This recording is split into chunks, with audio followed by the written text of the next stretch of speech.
Deklarasi pemilu damai dipimpin langsung penjabat Gubernur Sulawesi Selatan Bahtiar Baharudin yang diikuti seluruh jajaran aparatur sipil negara di lingkup pemerintah Provinsi Sulawesi Selatan. Seluruh penyelenggara urusan negara diimbau menjaga komitmen untuk mensukseskan pemilu 2024 dengan menjaga netralitas sebagai aparatur sipil negara.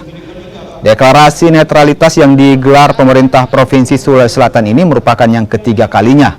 Sebelumnya, ribuan kepala desa se-Sulawesi Selatan juga mengucapkan ikrar netral pada pemilu 2024. Satu bentuk komitmen kita untuk mensukseskan acara agenda nasional, pemilu dan pilkada, sehingga kita mengundang seluruh instansi yang ada di Makassar yang berkaitan dengan urusan pemerintahan, baik vertikal maupun dengan pemerintah Provinsi Selatan yang ada di Makassar, termasuk BUMN, BUMD, dan juga TNI, Polri, perusahaan BUMN. Kita mengundang semua, sehingga partai politik, majelis agama kita undang semua.